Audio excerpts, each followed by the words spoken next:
ladies and gentlemen. Welcome back to the Armchair Booking Wrestling Podcast. I'm your host. My name is Stunning Steve Barber. Joining me, as always, is my awesome co-host, the intellectual rock star himself, Delicious Joyland Davis. Hey, everybody. And as we promised last Thursday when we did a preview of Crown Jewel, now we're going to do a review of Crown Jewel. That's right. By the way, I think most of the predictions were accurate. Yeah, I think I'm trying to think. I'm trying to think if I missed one or not. I don't think I did, but when we get into it, I'll figure it out. Oddly enough, I think the very first match, I think we both missed because, and I'm going to do this in the order that the matches happened, because last week, of course, I did it by the order the Wikipedia, yeah, because didn't know. I mean, well, we knew what the main event was going to be, but right, yeah, we didn't know the rest of them. I was a little surprised at some of the order of the matches, but but overall, I mean, I know we were talking about this before we started recording. I mean, what do you think of the show itself overall? I thought it was a pretty good show. I thought it was one of the better ones they've put on in the past few months. So, but they always treat the Crown Jewel shows like kind of like WrestleMania because it is a big deal, Mm-hmm. For the crowd in Jeddah. So, Yeah. but I thought it was a really good show. There wasn't a match on there that I felt like would have been better suited for Raw or SmackDown. No, I agree. Because I was even thinking that while I was watching it, because we keep catching that all the time. So now when I'm watching the Yeah, matches, I'm like, all right, this better be better than something I could have watched on SmackDown for free. yeah.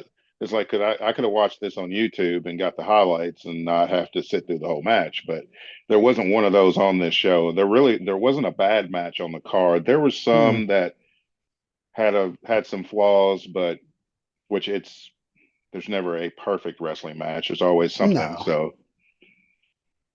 Um, and I know there was at least one botch that's been all over videos, on hmm YouTube, and then there's another botch nobody's talking about, and like, really? Yeah, because it was on it was during the pre-show match that pre-show, same, yeah. yeah, Sami Zayn and JD McDonough.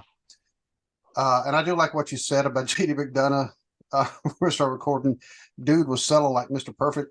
Oh yeah, he was channeling Mr. Perfect on that selling that one turnbuckle spot where he like bounced and yeah, it's like he's just around there spinning like a top, and it's like somebody's been watching Kurt Hennig matches before. Mm-hmm.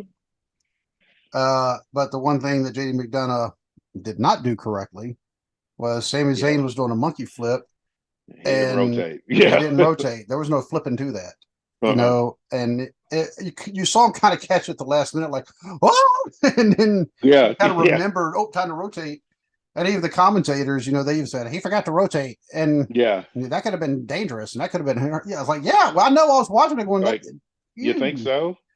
it's like, Yeah, and like you said, there was one botch that has been all over social media, but to give credit to that, was also a hell of a recovery on that. yes, Also, we'll get into that, but yes, you know, a lot of people are like, "Well, so and so was out of position." I went back and rewound that spot probably 4 or 5 times to see if he was out of position. He wasn't. It was just one of those things where it looked like Ray didn't get enough spring off the ropes. right. And so, I mean, and I guarantee you that wasn't Ray, phoning it in either. No, So, absolutely not. No.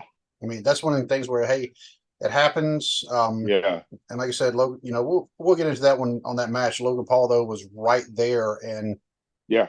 did the right thing. And so, For you know some, what? for some, yeah, especially for somebody that's 8 matches into a wrestling career to have that, you know, that wherewithal to spot what was about to happen and Mm-hmm. protect his opponent speaks wonders of the type of performer that Logan Paul already is and has still yet to become. Yep. And they didn't panic. They didn't say, "Oh, Mm-mm. what do we do now?" I mean, he got Nope. it, and he, like you said, hell of a recovery. hmm And but the the first match, Sami Zayn, JD McDonough, we both thought JD McDonough probably should win because Sami really didn't need it, Hmm. but they had Sami beat him. Now, I don't know, was that to appease the crowd in Saudi Arabia because they love Sami Zayn? I mean, it could be they probably didn't want to see Sammy lose, and you know, management's probably like, well, I mean, we're over here to please them, so Mm-hmm. give them what they want. And although I do think that JD McDonough could have done, he needed the win. He did need the win because he's been cannon fodder for the Judgment Day. Yeah. He's been taking all the hits for them, and it's like the guy's good. I watched him in Mm-hmm. NXT UK and NXT, and he's really good. I wish they would let him show what he's capable of being instead of him just being a stooge for the Judgment Day. Well, I mean, he'll be in the Judgment Day soon enough. Um, and I mean, I thought the match itself was good. Oh yeah, I yeah, it mean, was a good match. I didn't see. Well, I do think the reason why they had it on the pre-show was to get people to actually watching the pre-show again. Probably, yeah, So I'm like, no match, I ain't watching this. yeah. It's you like, no, know, yeah, I'll yeah, wait until thing comes on.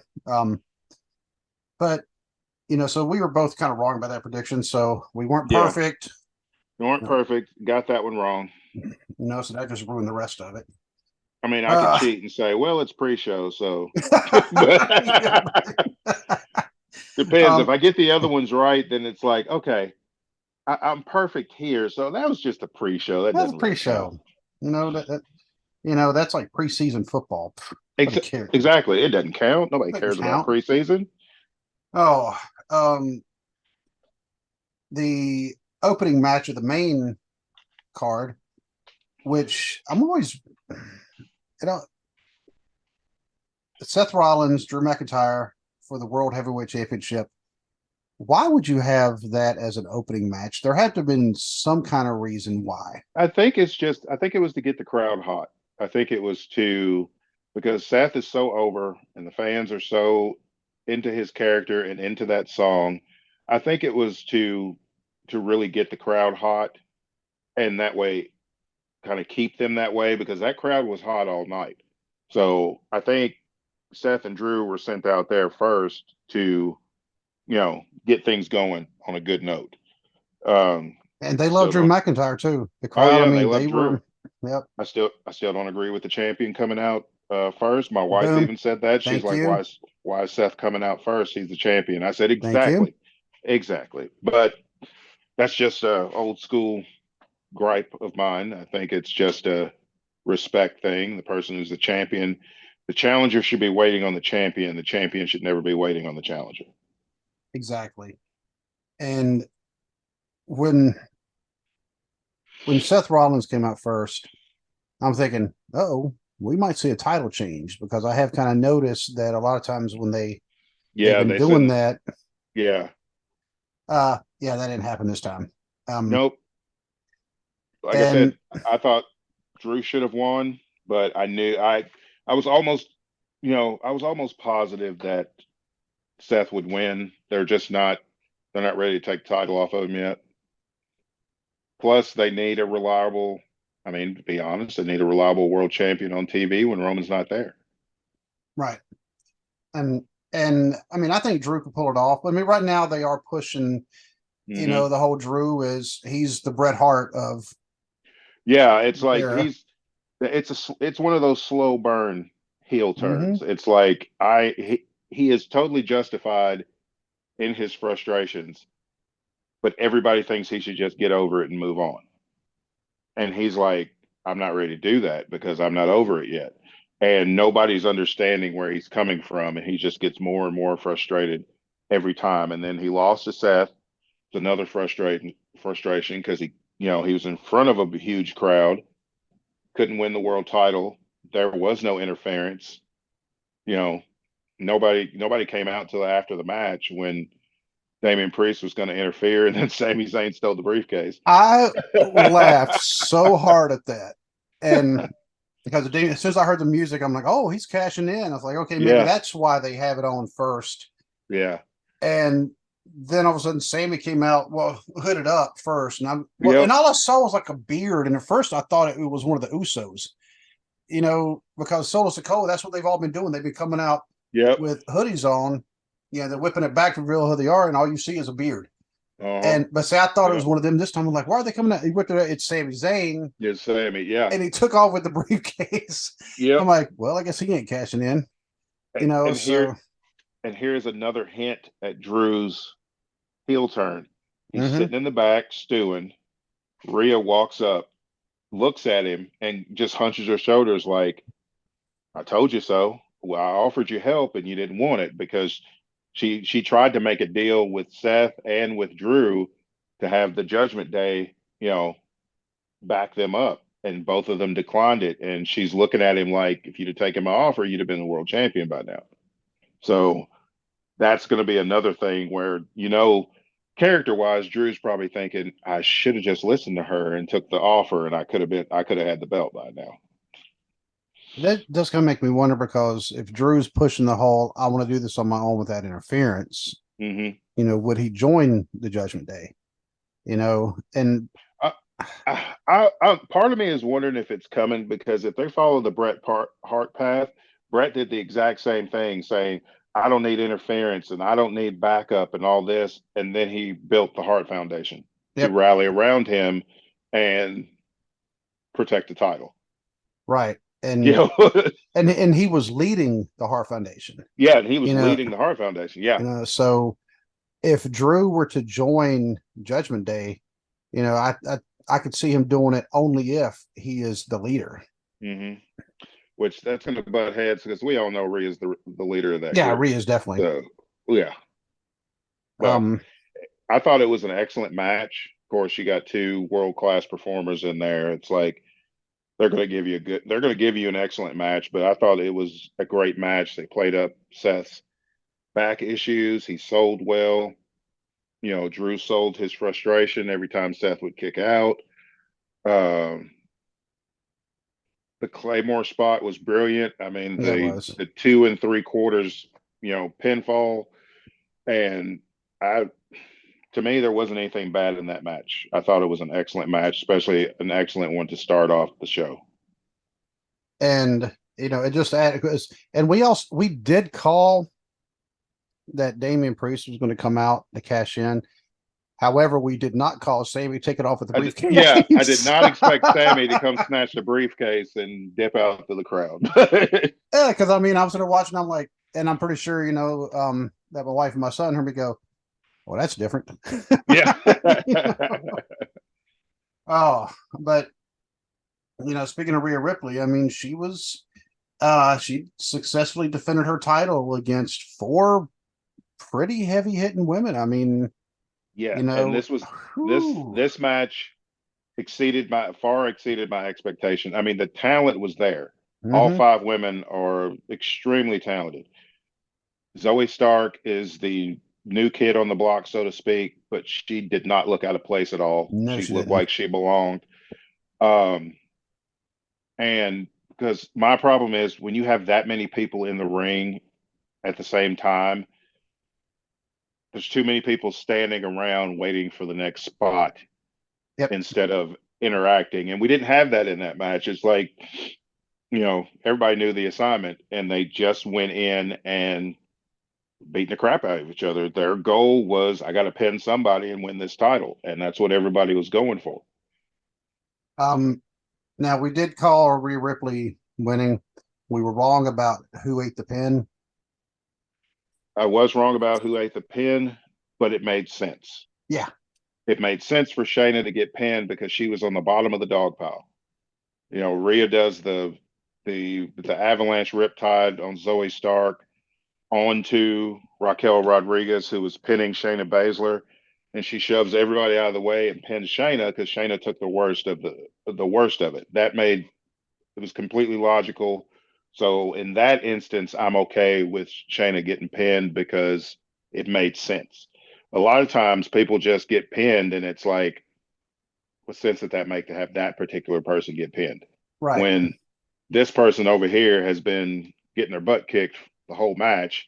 They're flat on their back. Why not have them get pinned? Instead, you pin this person who didn't need to take that, that pinfall loss. But this time it did make sense for Shayna to get pinned because she took the most damage from the move. And I did like the spot where Shayna, she had the triple submission moves going on. Oh, I love that. And I loved Wade Barrett's comment. He's like, Shayna's running out of limbs, or Zoe Stark would be would be tied up in a submission also. But yeah, everybody did, I thought everybody did great. Of course, I think Zoe Stark, I agree with what Michael Cole said on commentary. She's a future world champion. Oh yeah. She's, she carries herself well. She's got the look. She's good in the ring. Everything's in place. She just needs to make her way up the ladder. But Rhea is a star. If nobody thought she was a star before that, look at the entrance they gave her coming out. Yeah. That's when I texted you. Yeah. And then she's like, you know, they've got Rhea Ripley and now they've got Jade Cargill on the books. Jade Cargill, we have always said since the first time we saw her in AEW, she just screams star. Just looking at Jade Cargill screams star. Rhea Ripley's the same way, especially you can tell Rhea's comfortable with all of it now. It's like she has found her rhythm and she is just amazing. And one of the things I'm on Breezy, our friend Breezy, I'm on her Facebook page. She said something about the outfits they were wearing. You know what? Maybe I'm on the wrong page. Yep, I was. I was on her actual wrestling page, not her personal page. Where you at? Where you at? Oh, come on, Bree. How many times do you post? Good Lord. Yeah, of course, most of my page, including Bree's, stuff is full of who they. Yeah. But Yeah. she said the girls' full body gear sets look so good on Crown Jewel. I know it's not the norm, but I want one now. So I like it much better that they're able to come up with come up with stuff that still suits them, even though they have to be completely covered. Because before they just had to wear a bodysuit and a great big T-shirt. Yeah. When they first started performing, women first started performing in Saudi, but now it's like everybody's getting to kind of put part of themselves into their outfit.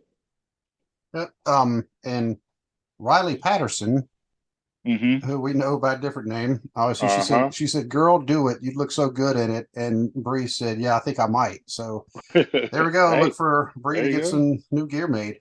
And there you go. And I know who she just might go to have it made for. Yep. So but yeah, I do want to know one thing though from just wrestling evolution, I guess. Like it's not that the move evolved, but the name all of a sudden has changed. When did a sleeper hold start being named as a Karabuta clutch? Oh, it's only Shayna that they call it. They call it the Karabuta clutch. It was a move that she used in MMA. Well, Samoa Joe. I mean, they said the same thing for him too. Yeah, his is called the Kohina clutch. Kohina clutch. Yeah, it's a sleeper hold.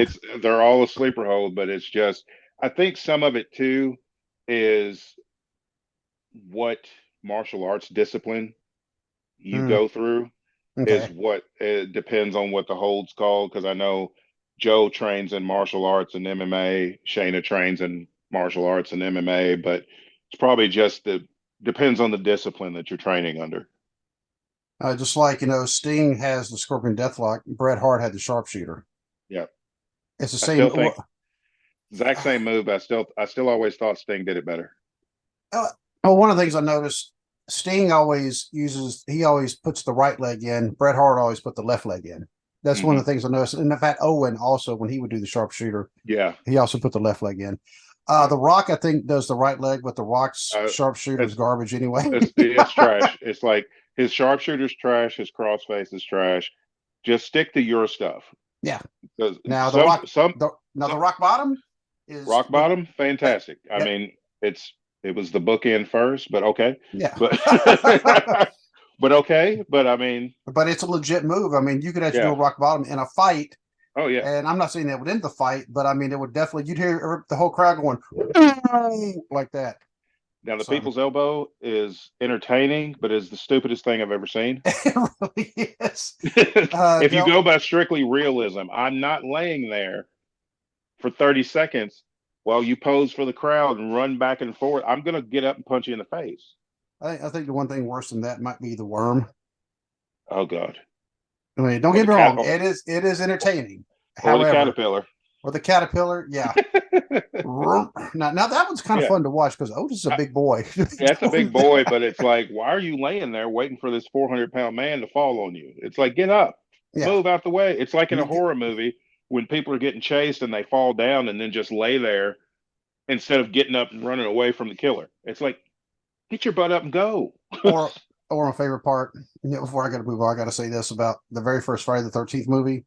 The one girl, she turns around and sees, of course we know it's Miss Voorhees, Yeah, and she yeah, just goes "Ah," with her face like yeah, that. I'm like, yeah. She just stands oh, there and whines. It's like she's going to ah, kill you. Know she's coming to kill you. Go. go, don't just stand there and go. So That's why I'm always in the camp of the killer. It's like because if you're going to be that stupid, you deserve to get killed. I'm sorry. It's just that is. they're like that Geico commercial. Yeah. Go to the barn with the chainsaws, and the killer Mm-hmm. standing behind them like. Yeah. Anyway, um, next one, Solo Sokoa, John Cena. And kind of funny we're segueing into this because we're talking about moves that change names Mm-hmm. and moves that really aren't all that impressive. Yeah. I heard our friends on Finisher Wrestling. They actually called this better because I've always said John Cena is the AA. I've always said it's just kind of a suplex. Yeah. No, they called it a fireman's carry. I'm like, you know what? It That absolutely is. it is. Yep. It It's is just a fireman's carry. it's just a glorified fireman's carry. Yeah. So uh, we kind of figured John Cena was going to lose this one. He was going to do the job for Solo Sokoa. Yep. And I'm glad he Um, did because um, Solo needed that win. Now, I was not expecting him to try to kill John Cena, with the 18 Samoan spikes that he gave him. Oh, I was. I Oh, was that was, expecting it whew. because they kept playing up the fact that he had been given marching orders by Roman to go out and destroy John Cena. So Yeah, but he that did. was, you're waiting for Millhouse to walk out. He's already dead. Yeah, he's already dead. No, and Solo's like, no, not yet, but Not he will yet. be in a He's like, second. clunk, clunk, clunk. And I'm like, oh, good. And they're like, well, John Cena, he was having troubles talking this morning. It was like, Yeah, yeah, and he's really going to have problems talking now. And, he ain't talking at all now. But um, I and I I like the fact that Cena's a class act, regardless of what you think of him during the Super Cena years or the Nexus debacle or all that. John Cena's a class act. He did the job because mhm. he knows he's at the end and he's doing business the right way. He's putting over the new guy because Solo Sikoa is going to be around for a long time. Oh, yeah. John Cena's at the end of his career. He did the honors. Solo needed a big win. What bigger win is there to beat one of the all time faces of the company? And then John didn't hog the spotlight. That he got up, you know, brushed himself off. He got out of the ring. He acknowledged the crowd's applause, but he didn't stay there soaking it all up because he was making sure Solo got the spotlight, and I respect that. I thought that was Yes. really good. And Solo Sokoa's first solo win on a Hmm. PLE or PPV or whatever you want to call it. Um, Yep. and and Cena has not won a match in like 4 years now, Yeah. which is kind of amazing because Yeah. he won like every match. Yeah. Usually I mean, he was Hogan there for a while, and Mm-hmm. there was not even there was never any doubt in my mind that John Cena was going to lose a match. especially Yeah. during that Super Cena run, and then Money in the Bank happened, and I was very shocked that they actually gave the belt to Punk. I was not expecting that. Um, but I mean, the match itself, I thought, I mean, it was good. It was, I think we kind of called what the match was going to kind of be like. Yeah, Um, it's two power guys. I yeah, mean, it's like you know what you're in for. It's like if you've watched John Cena versus Umaga, any of their matches, then you yes. knew what you were getting in for when it was John Cena and Solo, because Solo reminds me so much of Umaga. His move set, the intensity, all of it. And so that's what I was expecting was John Cena versus Umaga, and that's pretty much what we got. And I'm pretty sure Solo Sikoa walked backstage going, "Did y'all really have to have me spike him that many times? My thumb hurts now." Yeah, my thumb is hurting. I gotta get this tape off it. Yeah, because I mean that's a good way to jam your thumb. I mean, Yeah, they're like, "Hey, can you sign this $1 million check?" I wish I could write. I can't. yeah, I'll sign it left-handed for you. Here you go. But exactly. Scribble. but the next one, we've kind of mentioned a little bit, but we can really get deeper into it now. It's Logan Paul defeats Rey Mysterio for the U.S. title. I was right. You were right, ladies and gentlemen. Joylin was right. I know. I was right. And it was I still I stick by what I said on the preview on Thursday. It was the right call. Um, they really haven't done, no fault of Ray's, but they really haven't done anything with the U.S. title since No, they Ray's been haven't. champion. This is Logan Paul winning the title is definitely going to bring more eyes to to their product, Mm-hmm. because he has, I think they said he has up to 96 million followers on social media. You're going to have people seeing him. You're going to have his social media crowd seeing him with that title and been like, people that don't even watch wrestling is going to be like, what's this about? And so they're going to tune in to see Logan Paul as a champion for Mm-hmm. WWE. And besides that, he's 8 matches in, and he's putting on these types of performances every single time he's in the ring. I have no issue with him winning the U.S. title. I think it's going to be interesting to see where we go from there, because he's quickly showing he can have great matches with just about anybody. So I'm all for it. He plays his heel character good. He showed respect to Rey Mysterio after the match. Mm-hmm. Um, Even as a heel, he still showed him respect. Even when Ray was like, "You know what you did," and he's like, "I'm just trying to show you respect. You're a legend. I love you," and playing it off like he didn't do anything, like he didn't hit him with brass knucks. Also, did you notice the little tidbit? Did you notice the intentional? I feel like it was an intentional. We put This is where we're going next with this, the because knuckles, Escobar yeah, comes out, takes the knucks um from Doofus. I don't even know what I from was going to yeah, ask I you. don't even know. I was like, "Who's Yeah, this Yutz?" yeah, That I don't keeps even coming know what out. that dude's name is that keeps helping Logan Paul, but he got the knucks and then lays them on the mat, and it's like, where this is going next. Ray's going to hit the Mm-hmm. 619. Logan Paul's going to hit there. I feel like that was intentional, because it's going to lead to Santos Escobar becoming a heel. He plays a much better heel than he does a face. I've Yes. watched him in NXT, a little bit in AAA, watched him in Japan. He's a much better heel than he is a face. And especially when he's leading because right now, even now, before it became the LWO, it was his faction, and it was Legado del Fantasma.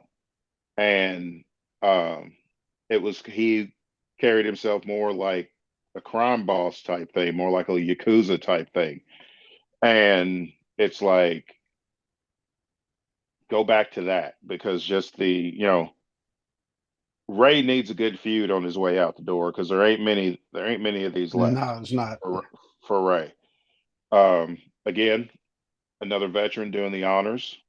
All for that too. Ray knows how to do business the right way also. So, but that Logan Paul catching Ray on that springboard was an amazing.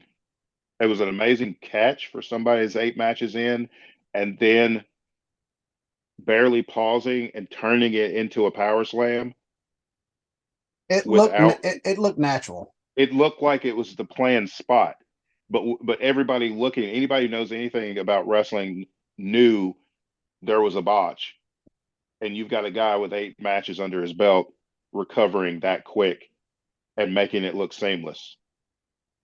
Because Ray And could have came down on the top of his head if they'd have missed. one of the things, and we've both said it. I have a lot of more respect, even more for Logan Paul after that, because Oh yeah, absolutely, yeah. one of the big, um, I guess, gripes about like indie wrestling and like newer wrestling, Hmm. and you see this all the time on the veteran Jack Vaughn on his TikTok channel. And it's like, Hmm. hey Jack, I know you couldn't come on the show because I asked him to eat, and he's extremely busy, you know. Yeah. But he said, definitely he would love to as soon as he gets some bandwidth. But if you don't catch his TikToks, go catch them, because when he talks about indie wrestling, and by the way, I believe he's the OVW heavyweight champion right now, or at Okay. least he's a title holder, or at least he has been in OVW. So there's a lot of eyes on him. But he mentions that about indie wrestling like quite a bit, and how they have a planned spot, and all of a sudden something goes wrong, and they don't know what to do next. They don't Yeah. know, I mean, how to have a way to recover from that. Instead, Yeah. they keep trying the same spot over and over again, but And I feel like you have a lot of indie guys that aren't getting taught the right way. They're not getting taught by a lot of indie guys are getting taught by other indie guys. Any right, a lot of new indie guys instead of getting taught by veterans. right. Like, because if you notice, the men and women that work for Roger Ruffin get taught the right way. Yes, they do.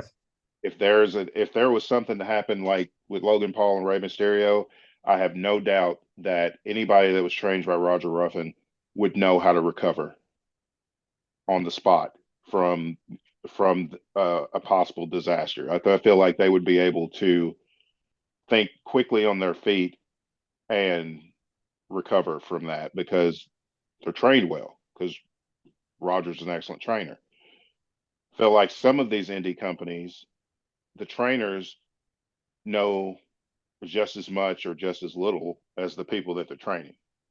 So they're not getting they're not getting the proper training on protecting themselves and their opponent. Right. I mean, it's kind of like, the Hardy Boys, when they first started, they were teaching themselves and, teaching each other, Yeah, along with Shannon yeah, Moore and a few other people. But had like somebody like the Italian Stallion uh not huh, come in and said, okay, hey, yes, you guys are doing well. However, there's some stuff you're not going to be able to learn unless you were with a veteran. And so, like yeah, Italian Stallion, Michael Hayes, some other ones that actually took them under their wing and really yeah, elevated them. Because I mean, and Jeff Hardy, they had taught themselves a lot. yeah, Kind of like Bobby Eaton actually never had a trainer. Bobby Eaton taught himself, and then of course he had the hmm veterans also show him different things as they were going along. yeah, Um, but you need someone like a Roger Ruffin, or now of course, I mean, Wildcat Chris Harris is, the main exactly, trainer, yeah, and exactly. I think every indie company is it's. I was actually thinking of this the other day, and I was like, I'm going to have to mention this on the next podcast. So I am. It's kind of like, every golf course, you have the clubhouse where they always have like the pro. You know, Yeah, yep. I think wrestling companies, training companies that are training, There needs to be a pro. there Yeah. needs to be a pro. There needs to be that veteran who's been there or done that. It's like Well, minor league. Go yeah, ahead. you look at New Japan. They have the New Japan dojo. Yes. There's veterans running the dojo. When ECW was around, they had a dojo that was run by veterans. Every new Mm-hmm. people coming in went through the dojo. WWE's got the Performance Center. Steve Corino, William Regal. You know, you've got legends in this sport. You've got veterans who understand the craft and are teaching the new generation of wrestlers. AEW's got the same thing. They've got Dustin Rhodes, they've got Mark Henry, they've got guys who are veterans in the business who understand what it is to take care of your opponent. Yep. Because they also have Jericho. They have the Hardy Boys. They, Yep. you Mm-hmm. know, and I was also thinking it's kind of like minor league baseball. Minor league Yeah. baseball, there's always, it's kind of like the movie Bull Durham. Kevin Mm-hmm. Costner, he's a guy, he's been to the show. Yeah. I think it's in the movie, I lasted 19 days there one time, but he's been there. So he's the one who's helping, Exactly. these guys. And Yeah. so, um, but for Logan Paul to already kind of have, that wherewithal and that awareness where he caught Ray and immediately was able to transition into something. Now, I don't know if, maybe he was already going to catch Ray, but Mm-hmm. he had to all of a sudden drop down to his knees, but he still managed to Yeah. recover it and Oh turn it yeah. into a move. And it was seamless Yeah. looking. Yeah. So, And he made it look like it was something that they had planned, not right. something that was just done on the spot to, halt disaster. And anybody who's done any kind of performing, whether it be like wrestling or acting, if you're doing music, singing, playing, whatever, um, it's always been said because the band director at Christian County High School when we were Mm-hmm. there, Mr. Fisher, William Fisher, Mm-hmm. he's on my Facebook page, but he even told us when people were auditioning for different things, and he said, I have no idea, for the most part, what it is they're supposed to be doing. He said, Mm-hmm. because they're coming in, they're singing something, because he would also do the auditions for like the advanced choir type thing that they Yeah. had at Christian County. So he was always helping with that. And he said, so they're going and I'm watching how they perform. He said, then they would make a mistake. He said, I wouldn't know they made a mistake had they not told me. Exactly. Yeah. So he said, that's what you tell them. You act like you meant to do that. He said, that's what you're supposed to do. Yep. And Logan Paul pulled that off perfect. And that's what everybody's talking about. Oh, the botch, the botch. Yeah. They handled it really well. And the thing is, they handle it well, so it wasn't really a botch. It was Right. just they improvised on the fly to protect Ray and seamlessly moved on in the match. They made it Right. work. You have to be ready just in case something were to Yeah. happen. But Logan Paul is now the U.S. champion. We'll see how they play. Because, like I said, Rey Mysterio, his reign as U.S. champion was kind of boring. Yeah, he You really know, didn't do anything.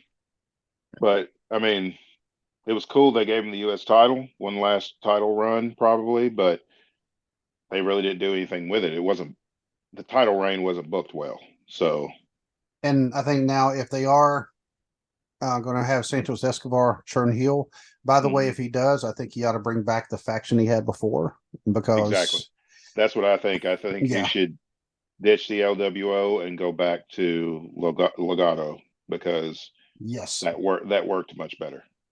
And the LWO, by the way, they dusted off something Hmm. that was there 25 years ago in Yeah. WCW. Now, Yep. and I liked it back then. Now Uh-huh. it's like, okay, I actually didn't think it was going to last as long as what it has. I didn't either, But but I feel like it's kind of run its course. And yeah, I think he should turn heel, change it back to the group he had before. and by the way, I think they should also feud with Judgment Day Yeah. for control of Dominic because it would kind of make more sense for Yeah. Dominic. Yeah. To be I'm with just them. saying, this is Yeah. us armchair booking it. Yep. Have a Yeah. bidding war. Yep. Hey Dominic, you belong over here, not with It's like them. you belong over here. Here would be my issue if I'm Dominic. Okay. I belong over here. I got a lot of heritage and history and everything with the people over here. Rhea Ripley's over there. So That's true. me, just speaking as Dwaylen Davis, I'm gonna go over here where Rhea Ripley's at. But that's just me. Dominic may make a different decision.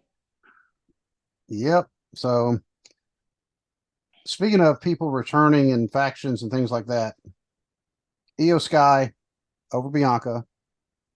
By the way, I did make one prediction. I was right about that. Did you notice Bianca's hair before she even got in the ring? Mm-hmm. It was frayed all Yep. over the place. I told Yep. you that humidity Yep. was just gonna, Yep. you know, um, I knew Io Sky would win. I didn't think they were going to take the title off of her yet. This match was good. I think it could have been better. I feel like their chemistry was just a little bit off. yeah. I don't know if it was the heat, the outfits they had to wear, because that stuff can be constricting if you're not used to Mm-hmm. wearing it.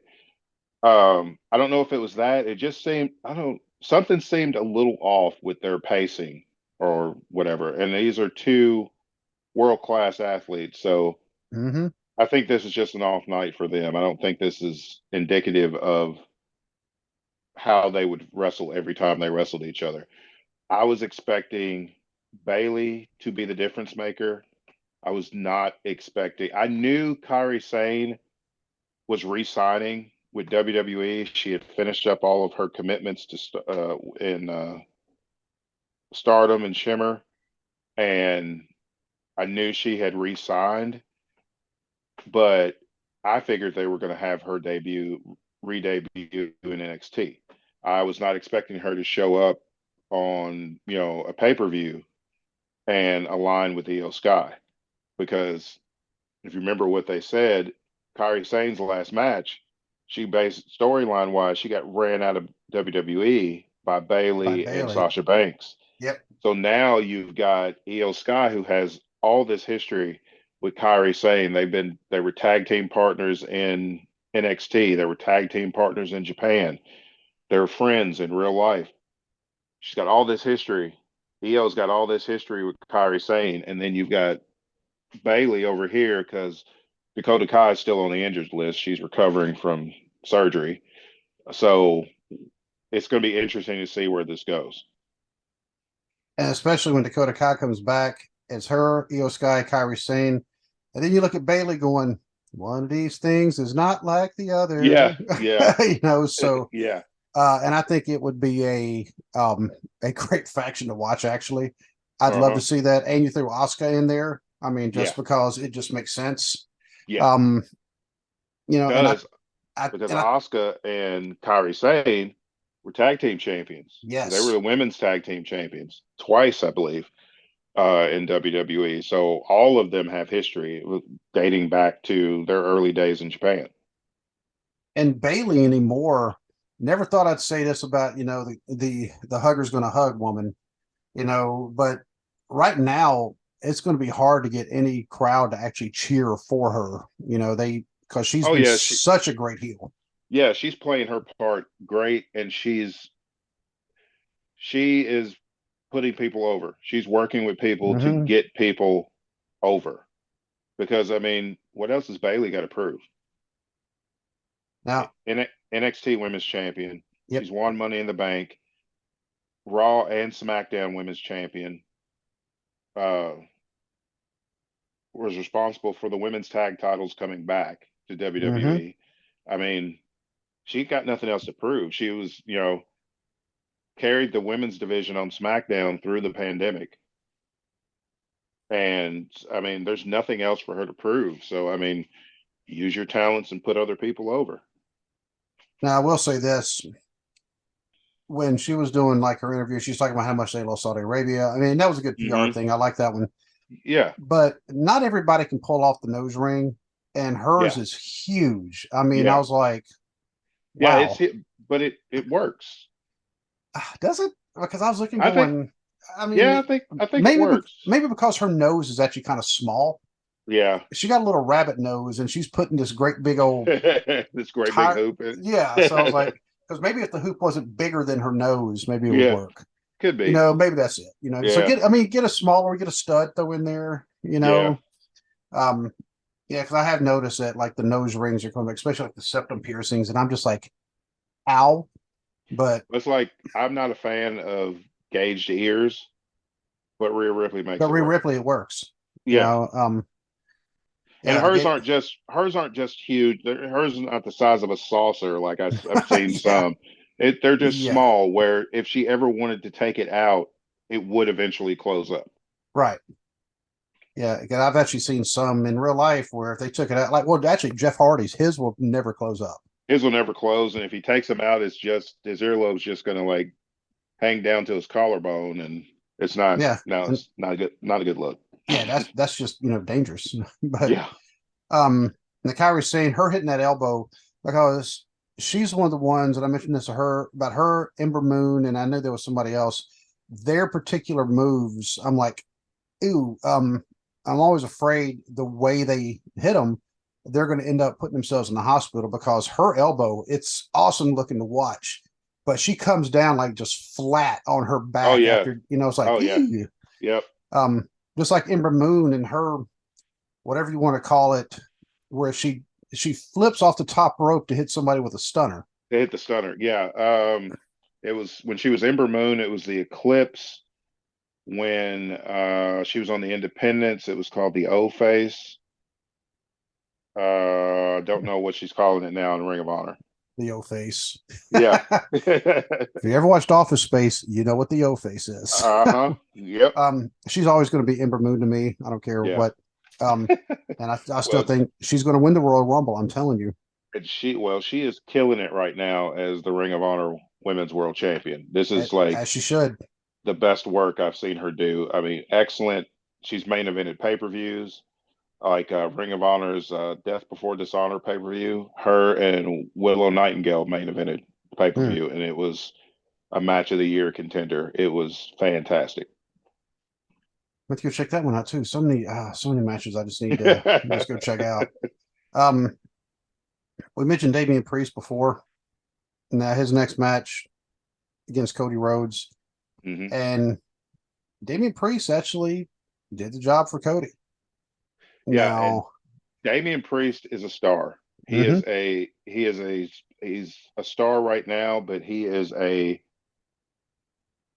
definitely a future world champion. He is a star for the future of that company. He gets it. He's just, mm-hmm, he's a big guy, he's a power guy, but unlike a lot of power guys, he knows how to sell.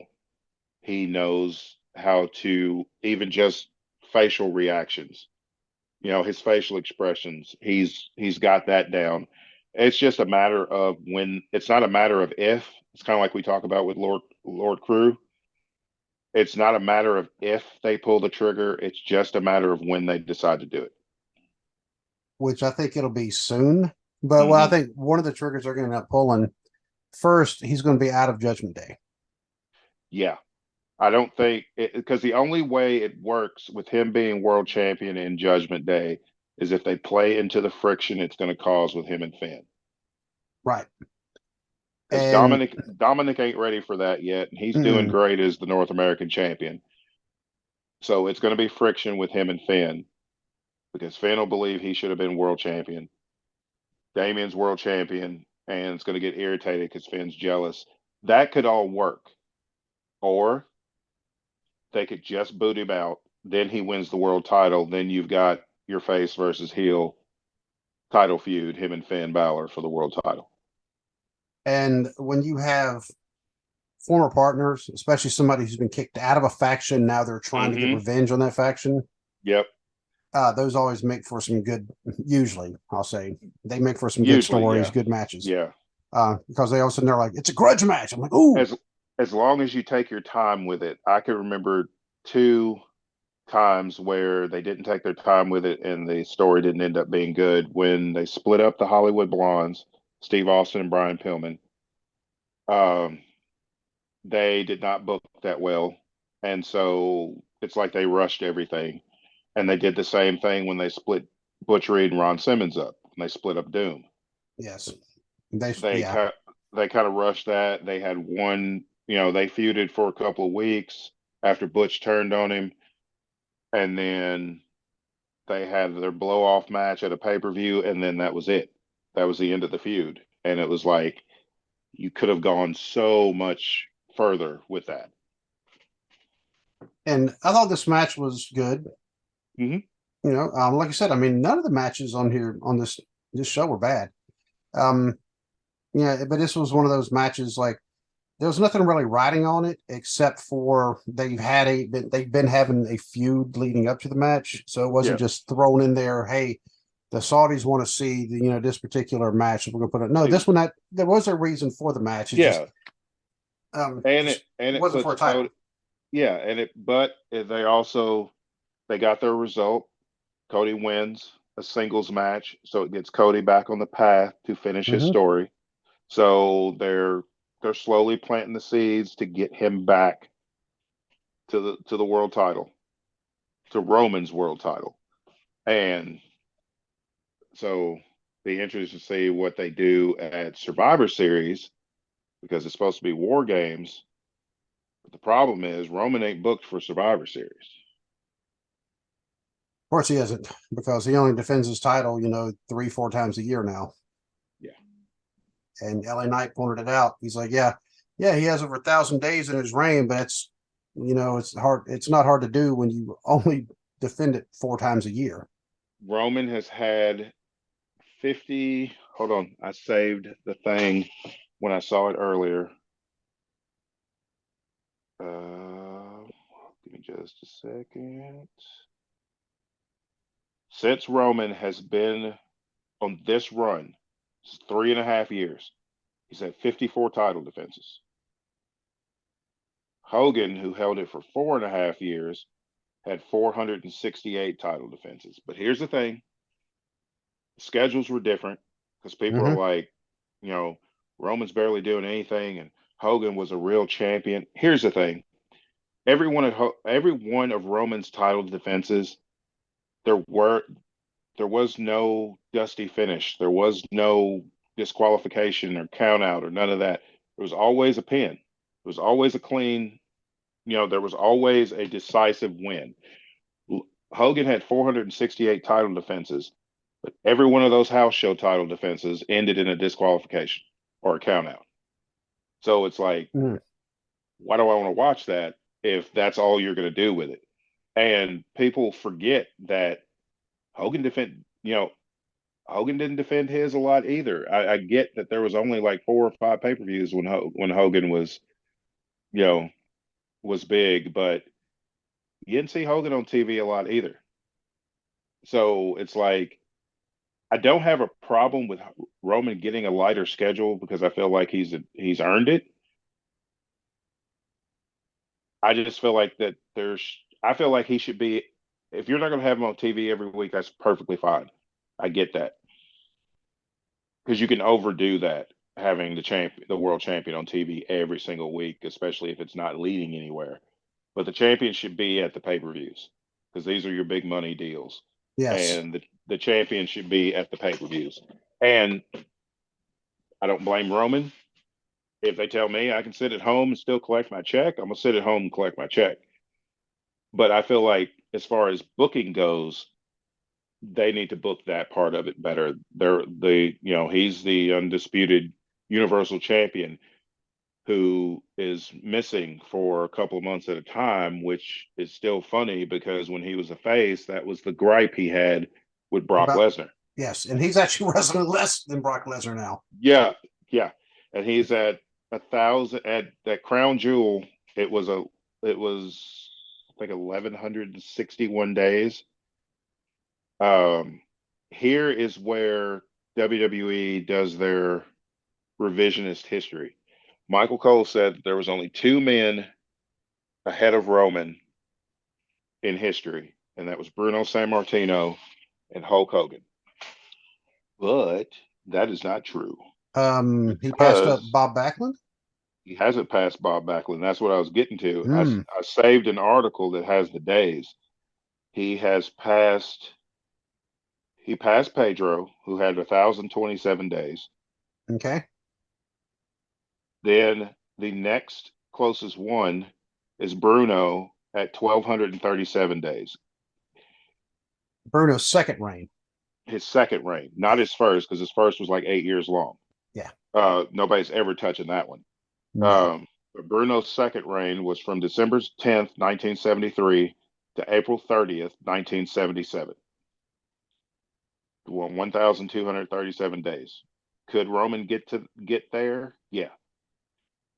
Hogan's is 1,474. January 23rd of 84 to February 5th of 88. he does not need to break Hogan's because that's too long. There's after a while, it's going to get very boring. He can't keep up the interest for that long Because because that would be at least another year of him being champion. He's already been champion 3.5 years. That'd be at least another year he'd have to be champion in order to eclipse Hogan's record. and even with the bloodline being as intriguing as what it was, because people started coming back to watching wrestling Mm-hmm. because of that. Yep. Because I mean, everybody was talking about the bloodline. Yeah. But even that can only be sustained for so For so long. long. Yep. I Um, agree. yeah, all some of the hottest storylines ever in wrestling. They all have a shelf life. I mean, they all Mm-hmm. have a certain time period that they'll last. Even Yep. the NWO. Yep. When it was the hottest thing in wrestling at the time, everybody was talking about it. Mm-hmm. Now they messed it up when they kept adding everybody to the NWO. Yeah, because they were letting the inmates run the asylum, and Yeah, because Hogan and Hall and Nash and other people who had backstage political power were calling all the shots. So, yep. And if you're a friend of Hogan, hey, you're part of the NWO. It's oh like, yeah, oh, that's the guy. He was, selling peanuts last week. Why are you, you yeah, know, it didn't make any sense. And so that was their fault. But either way, I mean, it still had, an endpoint. I mean, nothing in yeah, wrestling, some of the longest lasting feuds, they still had cooling off periods where they were going to do something else and then come back. yep, Ric Flair and Dusty Rhodes, mm-hmm, long rivalry yeah, over a decade, yeah, but they would actually get away from each other for a little bit, then come back, get away, and mm-hmm, then come back. yep. Everything And always led them back to each other, but they still did. They still had feuds with other people and other programs and things like that. But eventually, they always came back to each other.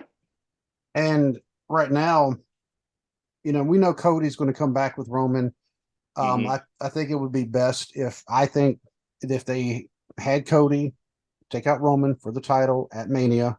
That mm-hmm, would be the perfect stage for it, yeah, because they have been telling that story for a long time. Cody came back uh-huh, and got hurt. I mean, uh-huh, legitimately had the yep. grossest looking picture ever in wrestling with his purple pec.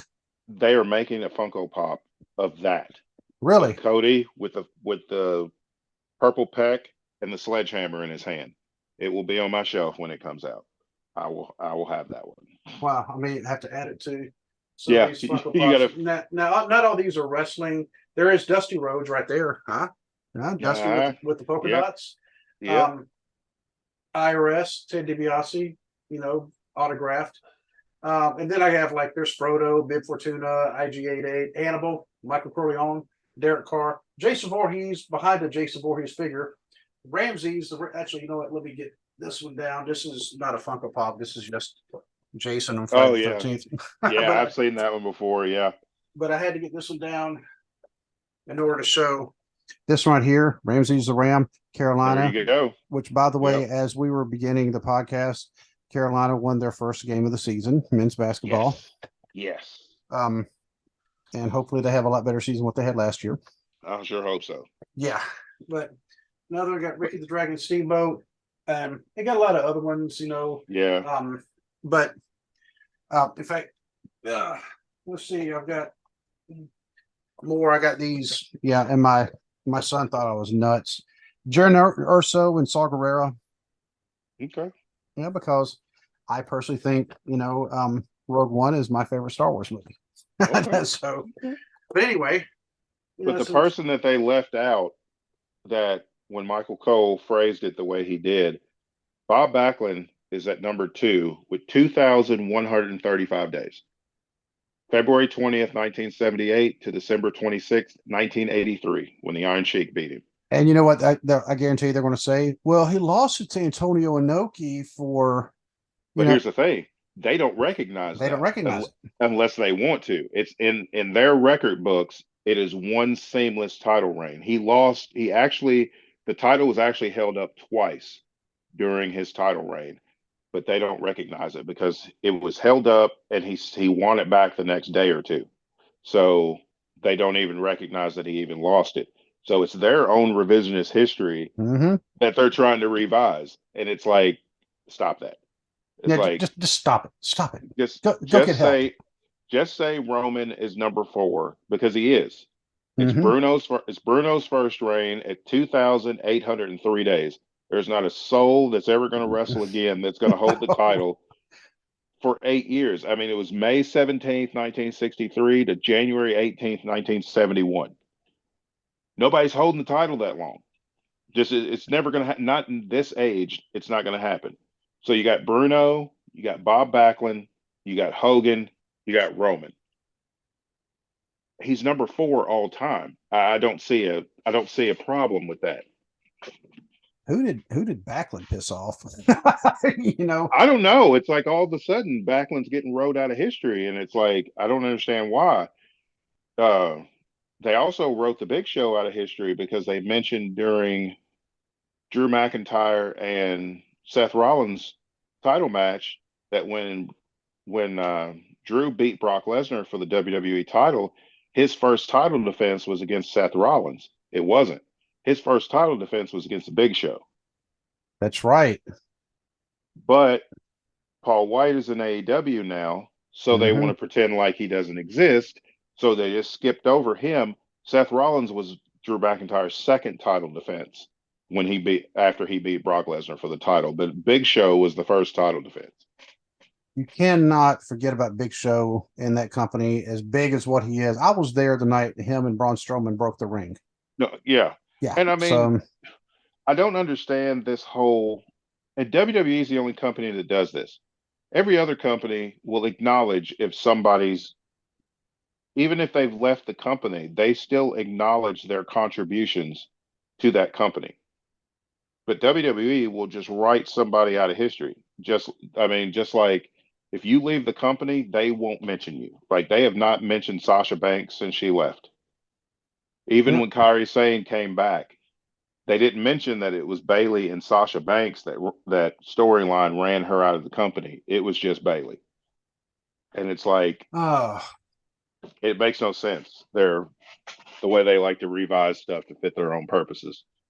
well, since we've talked about Roman enough, let's go ahead and talk about his match against LA Knight. Excellent match. Yeah. It was everything I thought it was going to be. LA Knight was over when he came in the building. He was even more over, even though he lost. Hmm. He looked like he belonged in the world title picture. Roman, of course, did a masterful job of playing the cocky heel who all of a sudden figures out that this guy might beat me because Hmm. Roman has gotten excellent at planting that seed of doubt during the match to be like, is this when they're going to take the title off of him? Because everybody's waiting for the time that they finally pull the trigger and have him lose. So the Roman always plays it up like this could be the time, like the time when LA Knight hit his finisher near the ropes. I expected Roman to throw his leg over there. He didn't. Jimmy put his leg over Jimmy. there. Yeah. They play Roman played it to where I can't I'm so beat up that I can't even get my leg up. If it wasn't for Jimmy Uso, LA Knight would have the title. Um, I just thought everybody played their part. Paul Heyman is a master at subtlety. When Roman was off TV, he stopped dyeing his hair, let Hmm. his hair go white to show how stressed he was that his tribal chief wasn't on television. And now that Roman's back, he he's dyed his hair again. He's feeling good about himself because his tribal chief is back. It's just little things like that that That's make why Paul Paul Heyman. Heyman's he's a genius. That's why he's a genius. Yeah. And Roman, I mean, gripes about the title run, you know, aside, Roman has cemented his place as one of the best ever. He has completely, to me, he has completely erased that botched face run that they tried to do with him after the Shield broke up. This is what they could have had all those years if Vince had just got out the way and let him do it. and not be so hell bent on him being the next John Cena. Instead, Roman's Roman, and there's nobody else like him right now. We have been saying, even before the podcast ever started, Hmm. but for at least 3 years, 4 years, turn Roman heel, put him with Turn him Paul heel. Heyman, and Yeah, then exactly. put him with Paul Heyman, Yeah, and they did that. All of a sudden, yeah. he's huge.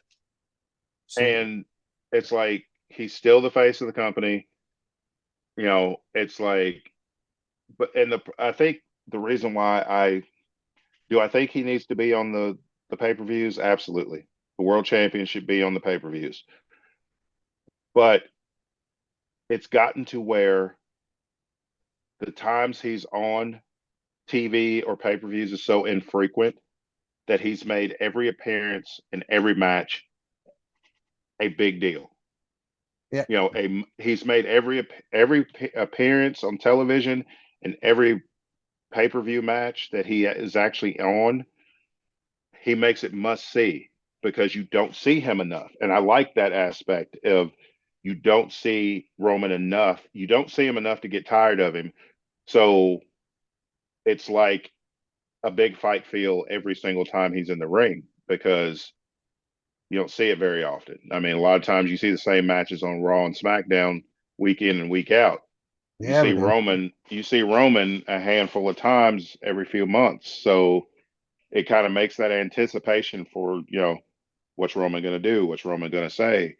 What what t-shirt is Roman going to have? Because I have a whole list of Roman Reigns t-shirts I need to buy because every time he comes back, there's a new shirt. And I'm like, crap, now I got to add that one to the list too. I have two of them, and he's probably got about six or seven more I need to get.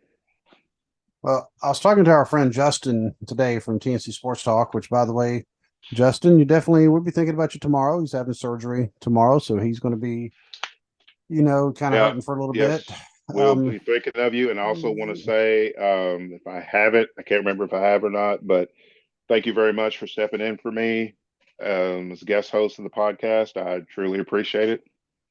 and Justin, he's another one. He has a very he doesn't just look at wrestling. I mean, he looks at like all sports, Hmm. But when it comes to wrestling, I mean, he still has another one. He has a great analytical mind, and he actually brought us something to me today. He said, "What's next for LA Knight?" He said, "Because where does he go from here?" He But and I here's the was thing, I thought the same thing while I was watching the match because I knew LA Knight was not winning the title there. When he does eventually win the world title, it's not going to be at Crown Jewel. Nothing against Saudi, but it's going to be at a Rumble or WrestleMania or SummerSlam or something like that. But if you go back and remember when Steve Austin won King of the Ring and truly became Stone Cold, he got a title shot a few months later against The Undertaker. Uh, okay. Yep. Actually, I take that back. He won the Royal Rumble the next year at WrestleMania. You know, him and Yeah, Brett had the submission match. Undertaker beat Sid for the title. Steve Austin got a title match. He got a world title match. He ended up losing. Then he went after the Intercontinental title. He got it, got hurt. We know what happened there. Same could be done with LA Knight. Him and Logan Paul have history from Money in the Bank. they do. It could come around to LA Knight feuding with Logan Paul over the US title. He beats Logan Paul, wins the US title, and there starts his climb back to the world title. Because a lot of future world champions have done that. They have gotten a big match, lost. They've gotten a big title match, lost. Went after the mid card title, and then that put them in contention for the world title again. Oh, very, very true. So and LA Knight, he's so over right now. I mean, Oh yeah, uh, he's so over, oh, and I am glad that they are seeing how over he is and they're actually going with it instead of trying to push it down like Vince always used to do because he got himself over. because this wasn't the company getting him over, because they stuck him with that, the managing the male models, you know, Which is, because Vince thought he was too old and thought he'd be a better manager than a wrestler. who in the world thought it would be a good idea to have like a model, like a male model type thing like that without, well, okay, without Rick Martel. First, yeah, very disrespectful to Rick Martel.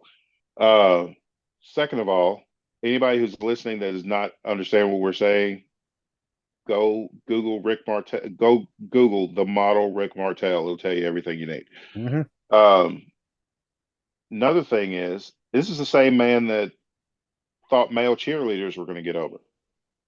That made a faction of male cheerleaders. Oh, Nothing against male cheerleaders, but that's a wrestling gimmick with a very low ceiling. yeah, Dolph Ziggler was one of them, Yeah, but I mean, he was like the breakout, and I think was Joey Abs one of them as well? no, no. He He was. was Main Street Posse. Ah, there it was. Okay, I knew he Yeah, was in something. yeah. Um, but yeah, so finally, LA Knight using it once again, organic. Hmm. The fans like it. Triple H recognizes it and says, "You know what? The fans are cheering like gangbusters. Yep, Let's, push them because the fans, they're like, they're basically telling you, we're going to pay to watch him. We like watching exactly. him. We're going to pay to watch him. We are going to buy all the merchandise that he has, because he is the top merchandise seller.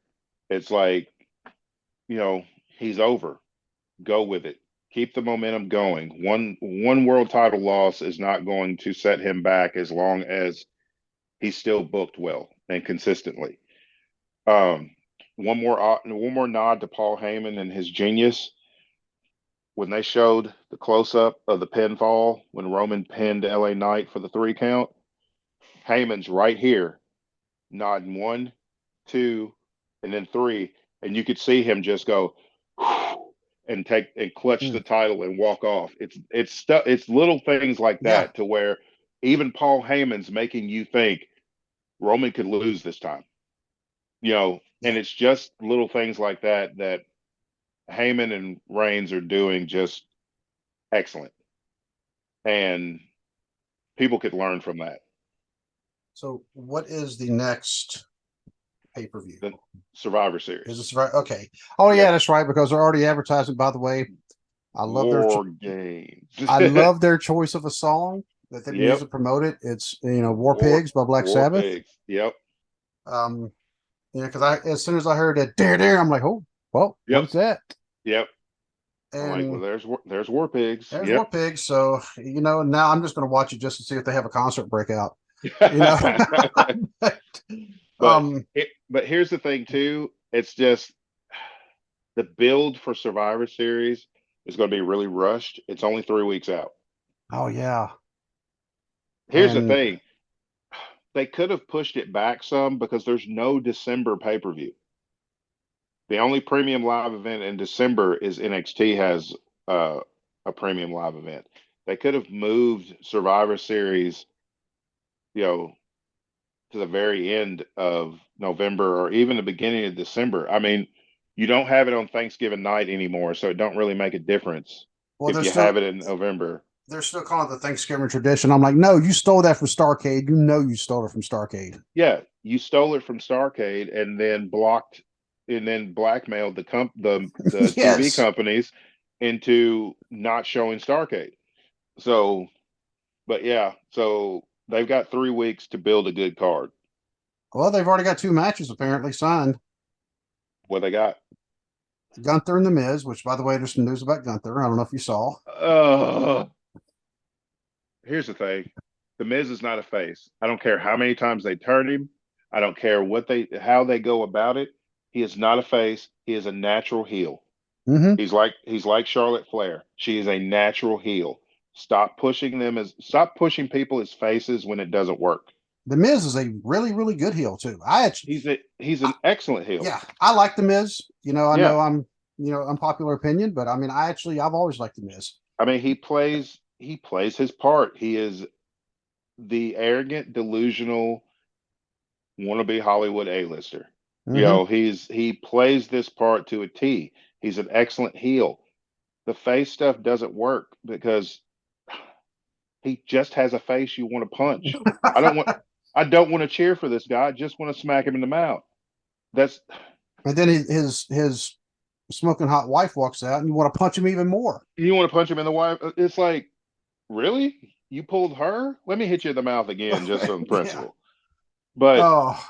I'm, it'll be a good match. The Miz can give Gunther Mm-hmm. a good match. We know he ain't winning it. They're not taking that title off Gunther yet either. No. The reason I found out that the reason that Gunther is wasn't defending the Intercontinental title in Saudi for the next 6 months, he has to stay in the States. Yep. That was the It's news I was mhm, alluding to. yep. So that also means he can't go to Australia. Mm-mm. And so, but I mean, it's a Well, yeah, he can't. Yeah, he can't go to Australia for the Elimination Chamber. yeah. Um, So he can't but he can't leave the country. He can't leave the yeah, U.S. for the next 6 months. And yeah, I don't know the full details, but it has something to do with his immigration visa or something part of. like that. Or I think it's like I think he's also getting citizenship here, so it may be something to Okay. do with that too. Um, but yeah, he's confined to the U.S. for the next 6 months. The other match, Rhea Ripley, Zoe Starks for the Women's World Championship. Oh, I'm good with that. Yep. That a one-on-one world title match for Zoe Stark. Yeah, I'm good on that. I'm good with Okay, that. okay, I was about to ask, is it Stark or Starks? Because I sure did say Starks, but I'm sitting there looking and it said Stark. Like, I say Stark sometimes too. It's like it's one of those words that you just throw an S on because it sounds better. yeah, kind of like Henning instead of Hennig. You know, Yeah, it's like you see Hennig, but you just want to throw that in there anyway, yeah. just You just want because. to throw it in there. Uh, um, and her real name's Teresa, not Zoe. Hmm. It's Teresa Serrano. She's from Salt Lake City, Okay. and she is 5'8" and 140 pounds. So, um, wow, yeah, I didn't know a lot about her, but she's been wrestling for a little over 10 years. Oh wow. Yeah, didn't realize that. But yeah, those are the two matches already, and I bet while we've been over here yapping our flaps on here, these probably Yeah, happen on Raw. yeah. Probably. One other thing. I know we got to wrap it up. New Japan is already got a match signed for Wrestle Kingdom, which is January 4th, which is like New Japan Pro Wrestling's WrestleMania. It's Wrestle Kingdom. Right. It is Okada versus Brian Danielson Hmm. in the Tokyo Dome. Oh, This is something that Brian Danielson has wanted. This was one of the reasons he left WWE because he wanted to work in Japan, and Vince said no. They said Triple H had kind of talked Vince into allowing it. I don't think Vince would have ever let Brian Danielson work the Tokyo Dome. But that they're gonna have it's gonna be a now with a sellout, and Wrestle Kingdom's always a sellout. Now with AEW, because they allow their wrestlers to go other places, and AEW has a good working relationship with New Japan, they've had uh he's had Brian Danielson's had two matches with Okada already. Broke his arm in the first one they had at Forbidden Door. Broke his arm, wrestled 10 more minutes with a broken arm, and beat Okada. Then had another match, broke his orbital bone. I think I'd rather have a broken arm. Yeah. Uh, broke his orbital bone. He had surgery on it, so he's out for a little while, but he'll be back in time for Wrestle Kingdom. And uh, he said, each time I've wrestled you, something's gotten broken. So come Wrestle Kingdom in the Tokyo Dome, I'm going to break you. That's as simple a wrestling story as you need. Ouch. That's all you need. You've broken me twice, so I'm gonna break you on your home turf. I'm going to your home turf to break And you. that's it. That's the promo Yeah. right there. That's the tweet right there. And one other thing, I know I'm full of random facts. Samoa Joe is now the longest reigning Ring of Honor World Television Champion in history. He broke Jay Lethal's record. So now Samoa Joe is the longest reigning ROH TV champion and still the longest reigning world champion in Ring of Honor history. How many guys can say I have the two longest reigns with two different titles for the same company? I best say, yeah, not many. Mm-mm. And So, Samoa Joe is defending the TV title against Keith Lee on Dynamite this week, so I will be watching yeah, they better that. reinforce that ring. Yeah, Man, that's some too big dude. That's a lot of man meat in there. yeah, those are some big boys right there. Yeah, Yeah. And I've been seeing Samoa Joe in some older things. I was talking about when wrestlers actually do real, like, shoot interviews, like in the ring. yeah, And it was talking about the hmm one that he was talking about Scott Hall yeah, back in the day. So, yeah. When Scott Hall no showed, when he yeah, no showed, and yeah, so, um, yeah, like I said, good show. Now we're looking forward to yeah, Survivor Series, yep. War Games. I don't want to see Raw versus SmackDown. I think that gets played out. I don't either because it never makes any sense. It's well, you know, we all hate each other over here and we've been feuding for months, but it's November. So now all of a sudden we're best friends and we're going to rally together to fight the other brand. And then once it's over, then we'll go back to hating each other again. It's like, it makes no sense. Yeah, it's like the videos you see of the two dogs that have like a fence between them, and they're barking, barking, barking, growling at each other, Yeah. and all of a sudden the fence moves, and they're literally right nothing between them, and they kind of calm down. The fence moves back between them. They start barking again. Yeah, exactly. Yeah. So, uh, oh well. So, no idea what's on the plate for Thursday. We'll figure it out as the time comes. Yeah. But yeah, good show. And most of our predictions were correct. Most of them, hmm not Yep. all of them, but most. There were some things that I could never predicted, like Sami Zayn stealing the briefcase, Yeah. Kyrie Sami Sane Zayn Kyrie Sane. coming back, Yep. and now we know why Gunther wasn't there. Yep. So, and the Raiders won yesterday. I just figured I'd point that out. Packers won too. Raiders Uh, fired their head coach though. yeah, they fired their head coach and the general And the manager. GM. Yeah. Yeah, so Yeah. and like an offensive, coordinator. And now the players are happy. They won. Now they beat the Giants. The Giants are not good at all this year. Um, Yeah. and then last night, like I said, my Facebook feed is full of who dey.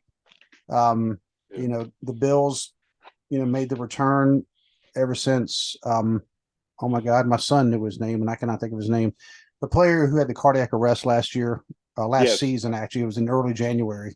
hmm Now he didn't play. I mean, he actually he was inactive, but he was on the sideline, and they did talk about it, and I was glad to see it. I think everybody was wanting to see that, and I have a feeling last night Yeah. that game had a lot of viewers.